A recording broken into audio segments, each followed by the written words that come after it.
Assalamualaikum warahmatullahi wabarakatuh. Innal hamdalillah nahmaduhu wa nasta'inuhu wa nastaghfiruh wa na'udzu billahi min shururi anfusina wa sayyiati a'malina. Man yahdihillahu fala mudilla lahu wa man yudlil fala hadiya lahu. أشهد أن لا إله إلا الله وحده لا شريك له وأشهد أن محمدا عبده ورسوله. قال الله تعالى: يا أيها الذين آمنوا اتقوا الله حق تقاته ولا تموتن إلا وأنتم مسلمون. فإن خير الحديث كتاب الله وخير الهدى هدى النبي صلى الله عليه وسلم وشر الأمور محدثاتها وكل محدثة بدعة وكل بدعة ضلالة وكل ضلالة في النار. أيها الإخوة أعزني وأعزكم. Kita melanjutkan kajian kitab Ad-Da' wa Dawa, obat dan penyakit, yang ditulis oleh Al-Imam Al-Bajjal Imam Ibnul Qayyim Al-Jauzi rahimahullah. Dan bab yang akan kita ambil atau yang kita bahas, Al-Asarul Qabihatu lil Ma'asi, akibat yang jelek disebabkan karena maksiat. Jadi akibat yang jelek disebabkan karena maksiat. Atau dalam bahasa yang lain, maksiat ini pengaruh apa saja berhubungan dengan pengaruh yang jelek. Karena maksiat tidaklah membawa sesuatu kecuali kejelekan. Dijelaskan oleh Syekh Al-Imam Ibnul Qayyim Al-Jauzi, walil ma'asi min al-asaril qabihati al-madmumati wal mudirrati fil qalbi wal badani fid dunya wal akhirah la ya'lamuhu illallah. Maksiat-maksiat itu punya asar, punya pengaruh yang jelek dan hina, membahayakan hati dan membahayakan badan, bukan hanya di dunia tetapi di akhiratnya pula. Yang tahu hanya Allah Subhanahu wa taala. Di antaranya yang pertama, faminha khurmanul ilmi. Orang yang berbuat maksiat terhalang dia menerima ilmu yang hak. Jadi orang yang berbuat maksiat menghalangi dirinya untuk menerima ilmu yang benar. Fa innal ilma nurun, karena ilmu itu adalah cahaya. Yakdhifuhullahu fil qalbi, yang mana Allah Ta'ala menanamkan ilmu itu ada di dalam hati seseorang. Sedangkan wal maksiatu tudfi'u dzalikan nura, maksiat itulah yang memadamkan cahaya itu. Jadi bahaya yang pertama, orang maksiat itu dia tidak akan bisa menerima ilmu din, yang itu menjadi kebutuhan pokoknya, yang menjadi sebab kebahagiaan di dunia dan di akhirat. Oleh karena itu kita tidak menjumpai orang maksiat kalau dia menuntut ilmu din. Tidak kita jumpai orang yang yaitu siswa-siswa yang sifatnya maksiat lalu terdorong, tertarik dia untuk mempelajari ilmu Islam yang itu bersumber dari Al-Quran dan Sunnah. Ini bahayanya. Kalau sudah ilmu din tidak bisa masuk, maka bagaimana kebahagiaan akan ditempuh oleh dirinya? Karena ilmu pintu untuk kebahagiaan. Bukankah orang itu berdagang sukses karena ilmunya dulu? Oleh karena itu, lamma jalasa Syafi'i baina yaday Malikin wa qara'a alaihi a'jabahu ma ra'a min wufuri fitnatihi au fitnatihi. Tatkala Imam Syafi'i duduk di hadapan Imam Malik rahimahullah, ahli sunnah dengan ahli sunnah, kemudian membacakan kepadanya, yang mana terharu atas kecerdasannya Imam Malik ini, wa tawaqquti dzakaihi, dan juga cerdiknya, cermatnya, tanggapnya dia, wa kamali fahmihi, dan ketika sempurna pemahamannya, faqala, lalu berkata Imam Malik, inni arallaha qad alqa ala qalbika nur. Saya melihat Allah Ta'ala memberikan ilmu kepada hatimu. Fala tudfi'hu bidulmatil maksiyah. Apa katanya Imam Malik? Maka kamu jangan padamkan ilmu itu dengan maksiat. Dan orang punya ilmu punya firasat dia. Sebagaimana dokter punya firasat. Dokter kalau sudah pengalaman dia bertahun-tahun, maka sebelum dia mengambil alat tensi darahnya yang lainnya, kalau kamu penyakit ini ya. Maka orang punya ilmu din, ketika menghadapi orang dia punya firasat. Aku melihat Allah itu memberi ilmu, memberi cahaya pada hatimu. Maka jangan kamu padamkan yaitu cahaya ini dengan maksiat. Wa qala Syafi'i rahimahullah, berkata Imam Syafi'i rahimahullah, syakautu ila waqi'in su'a khifti fa arsyadani ila tarkil ma'asi wa qala i'lam bi anna al-ilma fadlun wa fadlullahi la yuttahu 'asim. Ini baitnya, pepatahnya, artinya demikian. Berkata Imam Syafi'i, aku telah mengadu kepada Imam Waqi', yaitu gurunya, tentang yaitu jeleknya hafalanku. Jadi seorang murid memberitahu kepada gurunya, aku mengadu kepada Imam Waqi', yaitu tentang jeleknya hafalanku. Lalu beliau memberi petunjuk kepadaku, hendaknya aku meninggalkan maksiat. Maka berkata Imam Waqi', ketahuilah wahai Syafi'i, sesungguhnya ilmu itu adalah keutamaan. Ilmu itu adalah karunia, dan paling tingginya karunia ilmu itu. Dan karunia Allah tidaklah akan diberikan kepada orang berbuat maksiat.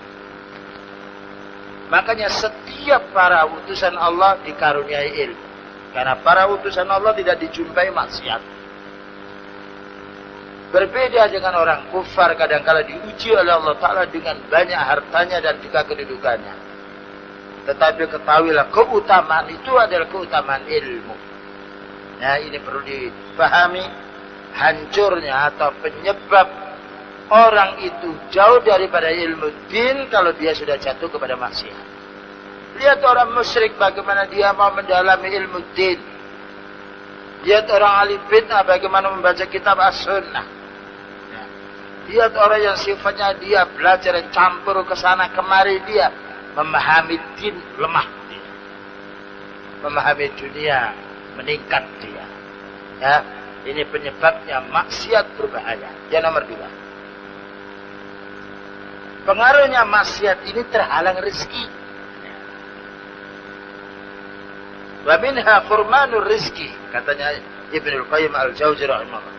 Kalau orang sudah banyak maksiatnya, maka ditahan oleh Allah rezeki. Wa fil musnad, disebutkan di dalam musnad, innal abda la yaqrumur rizqa bidzanbi yusibuhu. Apa katanya Rasulullah sallallahu alaihi wasallam? Seorang hamba itu dihalangi dia mendapatkan rezeki karena disebabkan dosanya atau maksiatnya. Lihat, walaupun orang pencuri, perampok, ya tidaklah dia memiliki rezeki yang sifatnya bermanfaat. Demikian juga orang berjudi adalah maksiat dia. Maka dia tidak mendapatkan rezeki yang sifatnya membawa kepada kebaikan hatinya, membawa kebaikan ibadahnya. Karena yang haram tidak bisa dibuat untuk yang baik. Karena maksiat tidak bisa disamakan untuk yang taat. Oleh karena itu Allah berfirman, "Wa may yattaqillaha yaj'al lahu makhraja wa yarzuqhu min haitsu la yahtasib."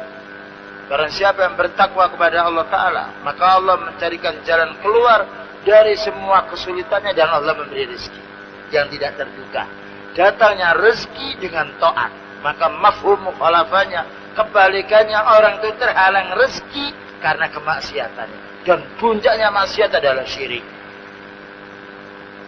Puncaknya maksiat setelah syirik adalah bid'ah.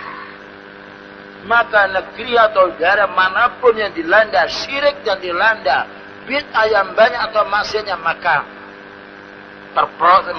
dia mengalami negerinya itu dia respon dia. Ditahan oleh Allah Ta'ala rezekinya. Karena kemaksiatan. Dan bagaimana orang maksiat mau dilebihkan oleh Allah rezekinya? Apabila dilebihkan oleh Allah rezekinya, maka akan dibuat untuk maksiat, kan sia-sia. Jadi ditahan. Bahkan juga ditahan pula sebagian rezeki berupa kesehatan badannya. Tetapi orang yang sifatnya dia, orang yang beramal selalu diberi rezeki walaupun sedikit, rezeki itu banyak bagi dia. Rezeki itu manfaat bagi dia. Bisa juga rezeki karena kelapangan jiwa. Bisa juga rezeki dengan yaitu dia beramal saleh. Beramal saleh merupakan rezeki. Bisa juga rezeki dimudahkan oleh Allah Subhanahu wa taala urusannya. Ini orang yang bertakwa. Sebaliknya orang yang maksiat maka ditahan oleh Allah rezekinya. Ya, walaupun dia mendapatkan rezeki, tapi tidak semisal orang yang sifatnya dia taat kepada Allah Ta'ala. Yang nomor 3, bahayanya maksiat ini, dia dilanda kesedihan dan dilanda keresahan. Semua orang berbuat maksiat, asal otaknya masih ada, dia pasti sedih dan pasti resah. Dia bingung melihat orang.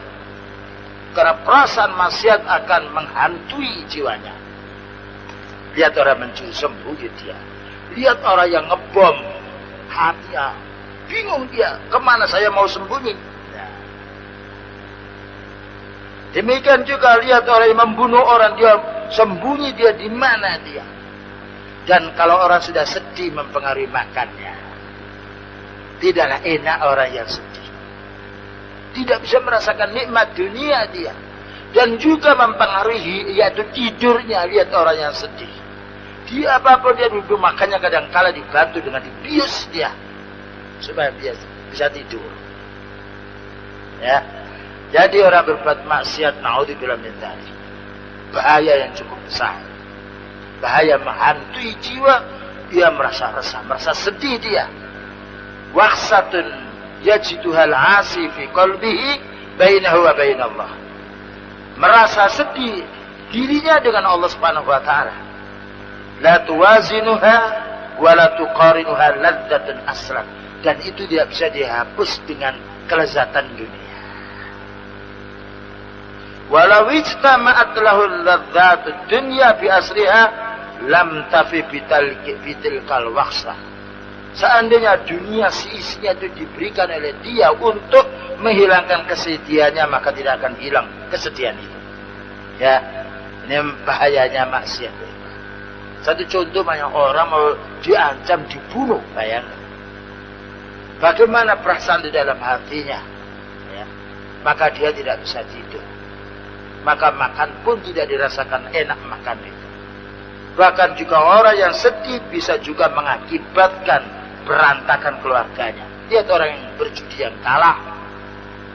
Bukan hanya dia marah kepada dirinya, marah kepada istrinya, marah kepada anak, marah juga kepada orang lain. Inilah akibat orang yang maksiat. Naudzubillah min dzalik. Ada orang yang berkata, syaka rajulun ila ba'dil arifin. Ada orang yang mengeluh, mengadu kepada orang yang pintar dia, orang yang pandai, orang berilmu. Waqsatan yajiduha fi nafsihi. Kenapa dia merasa sedih, merasa resah dalam hatinya. Faqala lahu, maka orang itu dinasihati, idza kunta qad awhasatka dhunubu fada'ha fa idza syi'ta wasta'nis. Maka jika kamu merasa sedih itu karena dosamu, tinggalkan dosa itu. Apabila kamu ingin menjadi orang yang baik. Jadi rasa, sedih itu ada sebabnya. Makanya Allah menjamin orang yang ahli iman, ahli amal saleh, dia ala inna awliya Allahi la khaufun alaihim wa la hum yahzanun. Ketahuilah wali-wali Allah siapa? Wali Allah itu orang yang beriman dan bertakwa. Maka Allah menjamin mereka itu tidak resah dan tidak sedih. Sekalipun dihadapkan dengan ujian, sekalipun kurang nafkahnya, sekalipun dia merasakan sakit, sekalipun disibukkan dengan keluarganya, mendapatkan fitnah yang lain, maka Allah menghilangkan kesedihan. Lihat orang yang diinterogasi. Kalau dia tidak bersalah, tidak ada satu masalah. Jawaban sekarang sampai berikutnya. Tapi kalau orang bersalah, dia bingung. Makanya pelacak dia tahu, nanti dicari dia dengan bahasa-bahasanya. Kalau orang itu salah, maka akan kelihatan dalam wajahnya. Dan akan kelihatan pula bulat di dalam lidahnya. Tapi kalau orang itu hak, kapan saja hak akan dibela oleh Allah Subhanahu wa Ta'ala. Ya, ini bahayanya maksiat. Maksiat kecil apapun hendaknya kita jauh. Karena maksiat tetap akan mempengaruhi jiwa dan juga mempengaruhi pekerjaan. Kemudian yang nomor 4. Bahaya daripada maksiat ini al-waqsatu allati tahsulu bainahu wa bainan nas. Maka dia akan sedih menghadapi manusia. Kalau tadi sedih, dia berhadapan di hadapan Allah Ta'ala. Wala siyama 'alal khairi minhum, terutama apabila menghadapi orang punya ilmu. Jadi orang maksiat ini berhadapan dengan orang punya ilmu, dia takut. Fa innahu yajidu waqsatan bainahu wa bainahum, maka dia menjumpai kesedihan ketika menghadapi orang yang ahli hak. Makanya orang yang musyrik sedih menghadapi orang ahli tauhid. Orang ahli bid'ah sedih dia menghadapi orang ahli sunnah. Ya, karena bid'ah maksiat. Makanya berupaya mereka menjauh. Bahkan orang munafik sedih menghadapi orang ahli sunnah. Yaj'aluna asabi'ahum fi adhanihim minas sawa'iqi hadarul maut. Maka mereka menjadikan ujung jari-jari yang menutup ke telinganya. Khawatir kematian yang menimpa pada diri mereka. Ya. Oleh karena itu ketika ada orang-orang munafik turun ayat, mereka takut. Ya. Bahkan Allah Subhanahu wa Ta'ala mengancam rasa takutnya orang munafik ini, mereka lebih takut kepada orang yang beriman daripada takut kepada Allah. Ya. Fi qulubihim marad fazadahumullahu marad. Hati mereka itu sangat takut. Bukan takut tidak makan. Takut datangnya ayat. Takut datangnya hadis yang menyoroti mereka. Ya, oleh karena itu mereka menjauh kepada orang yang ahli iman. Kepada orang yang punya ilmu. Demikian juga orang kafir. Yang ditakuti dia, ditakuti dai yang ahli hak. Ya. Karena kemaksiatan akan terbongkar dengan ilmu. Jadi orang-orang kafir tidak takut kepada yang lainnya. Takut kepada orang menyampaikan yang hak. Buktinya Rasulullah SAW dimusuhi oleh orang kafir. Padahal Rasulullah SAW tidak mencuri, tidak mengambil haknya yang lainnya. Tapi dengan ilmu itu akan menyorotnya. Ya, akan membunuh penyakit maksiat. Tapi apabila manusia dia ridha, dia senang, dimatikan maksiatnya, maka Allah akan mengganti obat yang lebih baik. Allah akan mengganti ketenangan setelah dia itu maksiat. Sebagaimana para sahabat ketika mereka masuk Islam. Tapi kalau orang itu ahli bid'ah, dia tetap dia berprinsip kepada bid'ahnya. Orang musyrik tetap berprinsip pada syiriknya. maka tidak akan sembuh penyakitnya, bahkan bertambah sakit ketika datang ayat yang meneror syirik dan bid'ahnya. Sebagaimana orang yang sifatnya dia penyakitnya yang banyak sekali, dia ketika datang ke dokter kasih obat ini bertambah sakit ini ya. Kalau sudah penyakit gulanya ada, darah tingginya ada, dan juga yang lainnya, diobati ini bertambah sakit ini. Itu penyakit badan fisik. Demikian juga orang yang sifatnya dia banyak maksiatnya, tidak sholat. Ketika mendengarkan bahaya orang tidak sholat, kena dia. Tidak zakat, tidak infak. Ketika dai menyampaikan tentang bahayanya orang tidak berinfak, kena sakit lagi dia. Ya. Ketika dia yaitu ketika ada dai membahas bahaya zina, dia jatuh pada zina, kena lagi dia. Ya, ini bahayanya bagi orang yang melakukan kemaksiatan. Apa katanya? Wa kullama qawiyat tilkal waqsatu ba'uda minhum. Maka ketika kekhawatiran, ya, kesedihan orang yang maksiat ini bertambah tinggi, maka bertambah jauh dengan orang yang punya ilmu. Ya. Makanya kadangkala orang itu ketika banyak maksiatnya atau anak disuruh mondok satu hari pergi lari dia. Karena tidak terbiasa membaca kitab. Hanya upayakan anak ini sebelum rusak kita perbaiki. Ya. Kita memelihara akhlak lebih utama, lebih gampang daripada barang itu, daripada jiwa itu sudah rusak. Kalau sudah anak itu rusak, sudah teler dia. Pekerjaannya dengan wanita, pekerjaannya dia yaitu dengan Facebooknya, pekerjaannya yang lainnya. Obatnya susah nih, obatnya dinikahkan dan juga ditunggu terus dia, suruh menuntut ilmu. Itu masuk kepada satu hari dua hari hilang. Ya, oleh karena itu maksiat sangat berbahaya. Nah, oleh karena itu apabila orang tua atau yang lainnya dia, anaknya dalam keadaan sifatnya maksiat yang lain, kadang-kadang sudah bingung ke sana kemari, larinya ke ma'had, larinya ke pondok. Dan mereka tahu bahwa fitrah manusia tidak mungkin baik kecuali dengan din. Namun tidak gampang orang tuntut menerima din. Ya. Kalau sudah begitu berat maksiatnya, kalau dia bertahan dan bersabar, sakit hatinya dia diterima ketika mendengarkan din, bagus. Ya. Ibaratkan orang yang sifatnya tabrakan dia, tulangnya keluar dia, remuk dia. Kalau dia mau diobati, dioperasi tambah sakit dia, maka insya Allah sembuh. Tapi kalau dia dengan injeksi saja, dengan obat saja takut lari, bagaimana dia mau sembuh?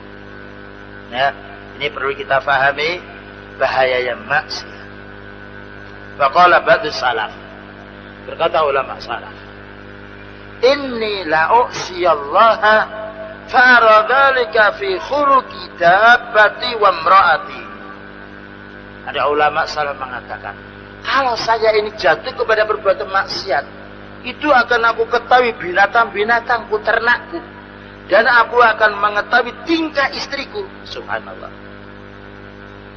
Jadi kadang-kala kemaksiatan itu membuat pengaruh kepada keluarganya, bahkan juga membuat pengaruh kepada binatang ternaknya, tentunya kalau kuat imannya. Dan itu tidaklah salah, dan itu memang benar. Lihat kalau sudah orang dia kaya maksiat, maka anaknya kadang-kala ikut maksiat, kadang-kala keluarganya ikut maksiat. Naudzubillah min dzalik. Jadi suatu saat kehancuran dalam satu keluarga disebabkan karena perbuatan maksiat dari yaitu salah satu rumah di dalam keluarga itu sendiri. Nomor 5, bahaya daripada maksiat. Wa minha ta'siru umurihi alaihi, maka akan dipersulit urusannya. Setiap orang yang maksiat mengalami kesulitan dalam urusannya. Fala yatawajjahu li amrin illa yajiduhu mughlaqan dunahu aw muta'assiran alaihi. Maka orang yang banyak maksiatnya tidaklah dia menghadapi perkara melainkan tertutup urusannya. sulit untuk memecahkan masalah. Ya. Wa hadza kama anna man ittaqa ja'ala lahu min amrihi yusra. Yang demikian itu karena orang yang bertakwa kepada Allah Ta'ala akan dimudahkan semua urusannya. Wa may yattaqillaha yaj'al lahu min amrihi yusra. Sebagaimana disebutkan di dalam surat At-Talaq. Ya.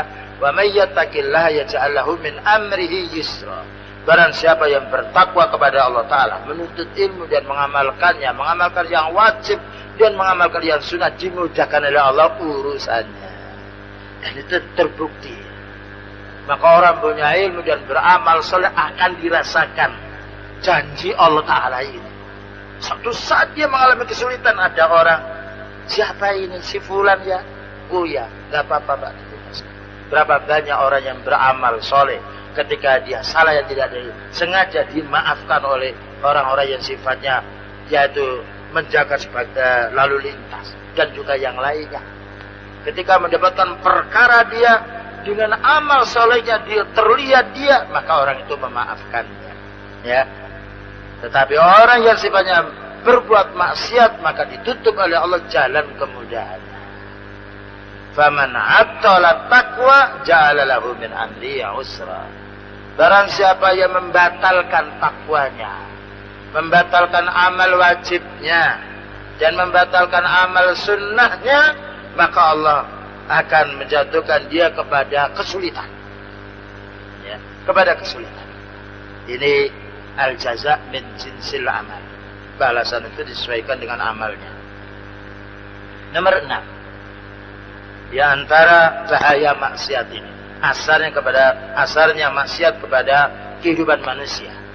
Wa minha dzulmatun yajiduha fi qalbi haqiqatan. Maka orang yang berbuat maksiat itu menjumpai hatinya itu gelap. Petang bahasa Jawanya.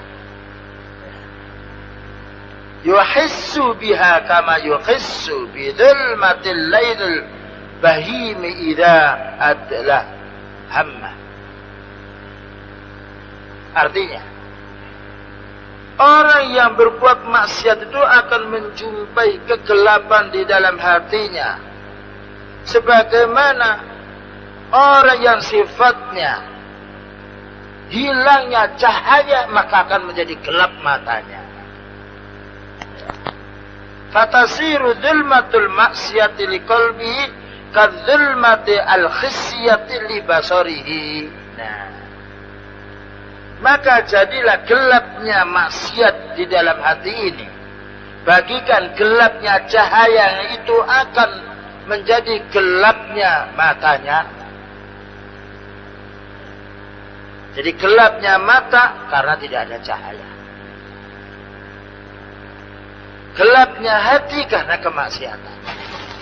Dan itu cocok dengan hadis ala wa inna fil jasadi mudghah. Ketahui dalam tubuh manusia itu ada sekepal daging. Insolahat. Apabila baik, apabila bersinar hati itu, apabila berilmu hati itu, apabila bertakwa hati itu, apabila senang kepada Allah hati itu, saluhat al-jasadu kullu. Maka akan baik semua anggota badannya. Karena tangan disetir oleh hati, mata disetir oleh hati, kaki kita pergi ke masjid disetir oleh hati. Makanya orang maksiat tidak disetir hatinya ke masjid. Maksiat, orang maksiat tempatnya di pasar. Hatinya mendorong dia ke tempat perzinahan, ke tempat perjudian, ke tempat gamsak nyanyian dan juga yang lainnya. Tapi kalau orang hatinya dia beriman kepada Allah, beramal saleh, dimudahkan oleh Allah Ta'ala. Datang ke taklim, datang ke masjid, silaturahmi kepada keluarganya, mencari orang yang punya ilmu untuk menanya urusan yang tidak diketahuinya. Itu baiknya hati. Makanya kadang-kala kita bingung. Si fulan itu diajak sholat kok gampang, yang satu kok sulit. Apa sebabnya? Dicari penyebabnya. Ya. Mengapa si fulan mudah sekali dia diajak menuntut ilmu mau, diajak sholat berjamaah mau, dibangunkan malam juga mau. Yang ini kenapa tidak? Dicari dulu sekali. Mungkin nonton televisi terlalu lama. Dia melihat gambar di Facebooknya, melihat gambar wanita, bagaimana cara gaulnya yang lainnya, bagaimana hati mau bangun untuk sholat. Dilihat dulu. Kenapa tidak mau mengaji? Kenapa tidak mau membaca Al-Quran? Quran disediakan di tempatnya. Ambil HP-nya. Ambil barangkali ada surat-suratnya yang lain. Cari yang lainnya. Cari buku-buku bacaannya. Dan itu menjadi sebab. Dan itu bisa dibuktikan ya. Keadaan kita nikmatnya pada waktu Ramadan. Siangnya puasa, malamnya sholat, membaca Quran itu mudah. Dan disehatkan badan kita oleh Allah Ta'ala. Itu satu contoh. Ya, satu contoh yang nyata. Tidak ada orang menyesal karena siang. Tidak ada orang menyesal karena dia menuntut ilmu. Tidak ada orang menyesal karena sholat tarawih dia. Justru merasa nikmat dia. Sebagaimana orang yang haji. Ketika mau pulang dia sedih. Dan setelah pulang, kapan dia mau bisa datang lagi? Setelah umroh, kapan punya duit bisa umroh lagi? Karena nikmatnya ibadah. Itulah faedahnya orang beribadah, sebagaimana bahayanya orang yang maksiat. Ya, jadi maksiat menggelapkan hati. Sebagaimana gelapnya mata ketika ruang itu tidak ada lampu. Fa inna ta'ata nurun, katanya Syekhul Islam Ibnul Qayyim Al-Jauzi. Taat itu cahaya, wal maksiatu dzulmatun. Dan maksiat itu adalah kezaliman, kegelapan dia. Maka orang yang ahli taat terjaga lisannya dia, terjaga tangannya dari merusak. Sebaliknya orang yang maksiat gampang dia membunuh. Nah, apalagi mulutnya tidak terjaga. Subhanallah, bahaya maksiat ini semua anggota badan. Bahaya dari sisi mulutnya, bahaya telinganya pula, bahaya matanya, bahaya pula tangannya, bahaya pula kakinya, bahkan juga mungkin bahaya pula fisiknya dengan banyak terjangkit dengan maksiat. Ya, lihat banyak orang kaya yang maksiat, berapa macam penyakit yang menimpa kepada badannya, belum lagi penyakit yang menimpa pada hatinya. Naudzubillah. Wa kullama qawiyatiz zulmatu izdadat hayratuhu. Maka ketika tambah gelap hatinya itu, tambah bingung, bahkan bisa jadi gila dan stres. Berapa banyak orang bunuh diri bukan karena ahli ibadah, bunuh diri karena sudah panik. Banyaknya maksiat yang masuk, tidak bisa ditolaknya, maka mengakhiri nyawanya. Naudzubillah min dzalik. Kita tidak mencoba ahli hadis mengakhiri nyawanya. Orang beribadah tekun, dia sholat, siam dan yang lainnya, mengakhiri nyawanya tidak ada. Karena perbuatan yang baik nur memberi cahaya. Nah, hatta yaqa'a al-bida' wad-dhalalati wal-umuri al-muhlikati wa huwa la yashuru. Bahkan sampai dia itu jatuh kepada syirik, jatuh kepada bid'ah tidak terasa karena bingung. Nah, sebagaimana kalau orang sudah kecanduan dia minum khamr, narkoba yang lainnya, gak ada rasanya dia. Tidak bisa lagi membedakan mana yang hak dan mana yang batil. Demikian juga kalau orang sudah bergelut dengan syirik, bergelut dengan minta-minta kepada ahli kubur, jin dan yang lainnya, tidak merasa dia itu berbuat dosa. Karena apa? Bingung. Sebagaimana orang yang setelah dia operasi, dia bingung, dia diapakan saja dia tidak terasa. Sebagaimana orang yang jatuh kita tabrakan, dia gegar otak, sakitnya tidak terasa. Tidak merasakan sakit karena apa? Karena puncaknya sakit. Maka orang yang senantiasa beramal syirik, beramal bid'ah, maka kena hukuman seperti itu. Naudzubillah min dzalik. Sebagaimana Allah berfirman, sanastadrijuhum min haitsu la ya'lamun. Kami biarkan mereka sampai mereka tidak sadar. Min haitsu la ya'lamun. sampai mereka tidak sadar. Orang tidak sadar apa hukumnya? Orang gila. Baik. Berikutnya ayat nomor 7. Minha annal ma'asi tudhinul qalba wal badana. Maksiat itu menghina hati dan menghina badan. Fa amma wahnuha lil qalbi fa amrun zahirun. Menjadi hinanya hati itu sudah jelas nampak sebagaimana tadi dijelaskan. Merasa minder, merasa malu, sedih dia, resah dia, bingung dia. Kalla tazalu tuhinuhu hatta tazila hayatahu bil kulliyah. Bahkan terus menerus kehinaan dalam hatinya sehingga menghabisi nyawanya. Wa amma wahnuha lil badani. Adapun menghinanya maksiat ini kepada badan. Fa innal mu'mina quwwatuhu fi min qalbi. Ya. Karena kekuatan orang mukmin itu tergantung dalam hatinya. Wa kullama qawiya qalbu qawiya badanuhu. Maka tatkala kuat hatinya dengan iman, kuat pula jasadnya. Makanya ada orang sampai heran. Si fulan kok kuat sekali ya. Kuat beramalnya, kuat melaksanakan ini. Makanya beliau sampai bengkak kakinya. Sholat malam dia kuat, dia nggak jatuh dia. Subhanallah. Tidurnya sedikit, tidak bingung dia. Karena apa? Karena orang yang kuat hatinya, maka Allah akan menguatkan badannya. Berapa banyak orang mukmin menang perang dengan orang kafir? Padahal ditinjau perang Badar itu 1 dibandingkan 3. Ya kan? Secara akal 1 dihuyuk oleh orang 3, kalah yang 1. Ya. Tetapi Allah memenangkan orang yang beriman.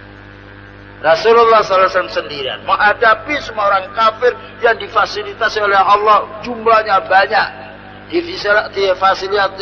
Difasilitasi mereka itu dengan harta yang banyak. Bahkan juga dengan tokoh-tokohnya, wilayahnya, tapi hancur semuanya karena kuatnya hatinya Rasulullah sallallahu alaihi wasallam. Sehingga Mekah kembali kepada Rasulullah sallallahu alaihi wasallam. Karena apa? Kuatnya iman. Kalau sudah kuatnya iman, kuat amalan saleh menghadapi musuh, gampang. Karena menghadapi setan mampu menolaknya, bagaimana menghadapi orang kafir? Wa ammal fajiru, ada orang yang maksiat. Fa inna wa in qawiya al badan. Sekalipun kuat badannya, fa huwa adhafu syai'in indal haja. Maka dia orang paling lemahnya ketika ada masalah. Fatakhunuhu kuwatuhu, maka kuatnya menghina dia, mengkhianati dia. Jadi orang yang maksiat walaupun dia kuat fisiknya, menghadapi orang yang sifatnya beriman, dia akan lari. Dia akan lari. Ya. Makanya bagaimana kita membina umat ini, membina dengan kuatnya hati. Dan kuatnya hati tidak bisa ditunjang dengan makan yang enak. Kuatnya hati tidak bisa dipupuk dengan hiburan. Bahkan hiburan merusak kuatnya hati. Tapi kuatnya hati dengan baca Al-Quran. Kuatnya hati dengan berilmu. Kuatnya hati dengan beramal soleh. Kuatnya hati dengan bersabar. Ala bidzikrillahi tatma'innul qulub. Ayat yang mengatakan, ketahuilah bahwasanya zikrullah menjadikan tenangnya, menjadikan kuatnya hati. Ya. Jadi kuatnya badan tergantung pula dengan kuatnya hati. Maka orang yang kena sakit, bukankah sakit itu bala? Tapi kalau kuat hatinya dia bersabar. Walaupun badannya sehat, dia besar, tinggi dia. Tapi kalau hatinya lemah ketika sakit, nah putus asa dia. Bingung kesana kemari, saya sudah berobat belum sembuh. Jadi walaupun fisiknya besar dia, tinggi dia, ya, tapi ketika dihadapkan sakit, bingung dia. Nah, karena apa? Hatinya yang lemah. Maka kuatnya hati mempengaruhi kuatnya badan, membuat kuatnya dia badan. Ketika dia malas bangun untuk sholat, nah ya, loyo dia karena tidurnya hanya sedikit. Tetapi dengan kuatnya iman, maka Allah akan membangunkan dia. Dan itu bisa dipraktikkan orang yang memiliki iman yang kuat. 1 jam malam tidur bisa bangun lagi dia. Dan bisa beribadah. Berbeda dengan orang yang sifatnya lemah hatinya. Tidur 8 jam, belum merasa puas dia. Masih lemas badannya, perlu ditingkatkan lagi tidur. Makanya orang banyak maksiat, banyak tidurnya. Ya. Berbeda dengan orang ahli taat, dia tidurnya sedikit. Qumil laila illa qalila nisfahu aw inqus minhu qalila aw zid alaihi warattilil qur'ana tartila. Nah, wa ta'ammal. Nah, ini satu contoh. Dikatakan oleh Syekh Ibnu Qayyim al-Jauziyah, al-Imam Ibnu Qayyim al-Jauziyah, wa ta'amal, perhatikan kuatnya abdani Farisa war Rum. Ya. 2 kabilah di dunia ini, 2 bangsa yang kuat adalah bangsa Persia dan bangsa Romawi. Ya. Tapi Allah mengatakan ghulibatir Rum, hancur bangsa Romawi. Kaifa khanathum, maka bagaimana kekuatan mereka mengkhianati kepada mereka sendiri. Akhwaja makan wilayah mana dia sangat membutuhkan kekuatan itu, waqaharahum ahlul iman, tapi Allah mengalahkan kekuatan mereka dengan iman. Tenang Nabi Musa alaihissalam menghadapi Fir'aun dan bala tentaranya. Menang pula Rasulullah sallallahu alaihi wasallam menghadapi pamannya yang kafir dan yang lainnya. Nah, ya. Dan ini pelajaran bagi orang yang ingin menegakkan Islam di dunia. Ya, jangan macam-macam, tapi binalah umat ini dengan ilmu. Latih umat ini untuk beribadah kepada Allah menurut sunnah.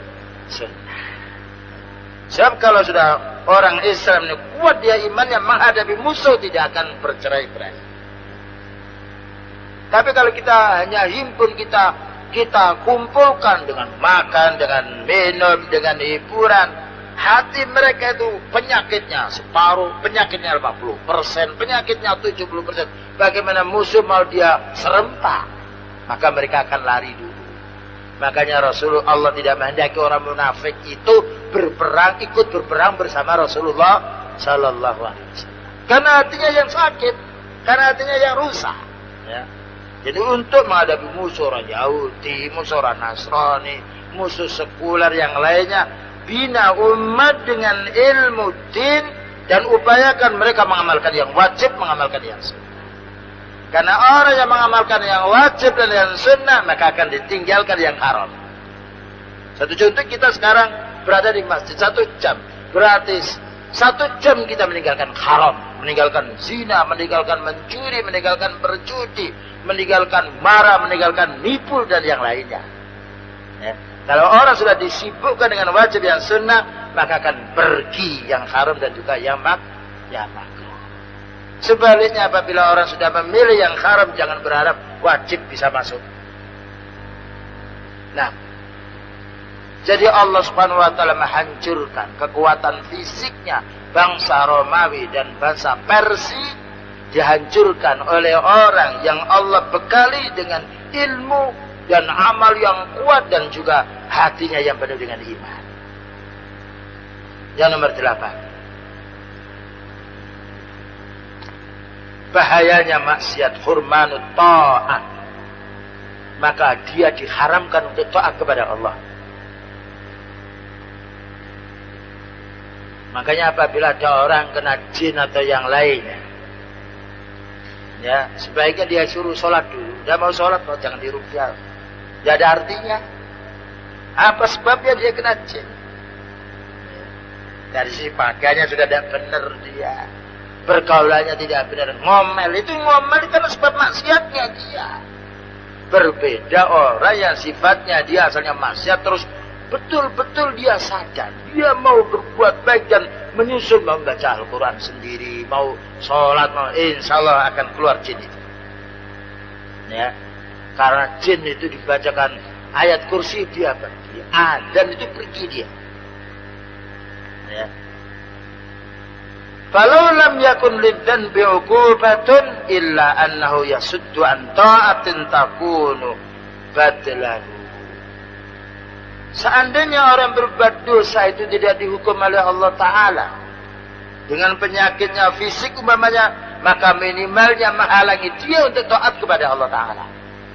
Ya, menghalangi dia untuk taat kepada Allah Subhanahu wa Ta'ala. Karena maksiat tidak bisa bercampur dengan taat. Ibaratkan minyak tidak bisa dicampur dengan air, pasti dia akan menyisi. Campur pun dia menyisi sendiri. Ya. Dan kalau orang itu sudah tidak mau taat kepada Allah Ta'ala, berarti tambah maksiatnya. Dan kalau sudah tambah maksiatnya, banyak kerusakan. Dan kalau sudah banyak kerusakannya, akan menjalar kepada keluarganya, masyarakat, dan yang lainnya. Ini bahayanya maksiat. Makanya Rasulullah SAW mengatakan, man ra'a minkum munkaran falyughayyir biyadihi. Fa in lam yastati' fa bilisani, fa in lam yastati' fa biqalbi, wa dzalika ad'aful iman. Barang siapa yang melihat kemungkaran, maka harus dirubah dengan kekuasaan, dengan kekuatan. Tentunya bagi orang yang dikaruniai oleh Allah Ta'ala, berupa jabatan, berupa kekuatan, berupa wilayah. Dan apabila tidak mampu, karena tidak semuanya orang memiliki kekuatan, maka hendaknya merubah kemungkaran itu dengan lisannya. Yaitu kerjanya para ulama, para asatid, para guru. Bagaimana bisa membendung maksiat yang ada yang dilakukan oleh muridnya dan juga yang lainnya dia. Dan apabila tidak mampu, maka dengan hatinya mananya menjauhi maksiat itu, agar kita tidak kena musibah di tempat yang di situ ada maksiat. Ya. Oleh karena itu puncaknya maksiat adalah syirik. Jadi sebetulnya dalam satu negeri bukan hanya korupsi yang dibahas. Yang lebih daripada itu, syirik itu yang harus didahulukan, dibahas dan dihancurkan dulu. Sebagaimana Rasulullah SAW ketika memenangkan kota Mekah, dilihat tempat-tempat yang dia keramatkan, dibereskan dulu. Karena itu penghalang datangnya rezeki dan penghalang datangnya keamanan dalam satu negeri. Yang nomor 2, bid'ah yang harus diberantas. Karena apa? Karena orang korupsi, orang mencuri hanya merugikan harta. Allah akan mengganti lagi. Tapi kalau syirik merugikan harta dan merugikan agama. Lihat orang yang sifatnya datang ke dukun, mesti harus membawa duit dia. Kalau membawa duit tidak dikasih. Datang karena paranormal, dia mendapatkan satu kertas, harus mengeluarkan duit. Ini sudah kurban harta. Belum berhasil suruh datang lagi, suruh datang duit lagi, ngasih duit lagi. Berbeda orang yang korupsi atau yang nyuap, dia hanya merugikan duit. Walaupun itu salah, walaupun itu berbuat dosa, walaupun merugikan, tapi merugikan dari satu sisi. Tapi kalau sudah syirik, bid'ah merugikan dua-duanya. Tidak ada orang mengamalkan bid'ah pasti merugikan harta dan pasti maksiat. Orang mengamalkan bid'ah dijatuhi nanti dengan maksiat yang lain. Dan itu mesti, tidak mungkin tidak. Karena maksiat maka ditemani dengan maksiat. Maka ketaatan maka ditemani dengan ketaatan. Baik ya ikhwan, ini yang dapat disampaikan dan kami tutup dulu. Tidak ada season untuk pertanyaan karena kalau tidak dijelaskan semuanya mungkin hal itu kurang. Insya Allah lain kali akan kita sambung dengan pertanyaan. Dan mudah-mudahan peringatan dari para ulama sunnah yang didasari dengan hadis maupun ayat Al-Quran ini menjadi sembuhnya hati kita dan mengurangi kemaksiatan kita dan menambahkan kita taat kepada Allah Subhanahu wa Ta'ala. Wassallallahu ala nabiyina Muhammadin wa ala alihi wasallam. Subhanakallahumma wa bihamdika asyhadu an la ilaha illa anta astaghfiruka wa atubu ilaik. Walhamdulillahil alamin. Wassalamualaikum warahmatullahi wabarakatuh.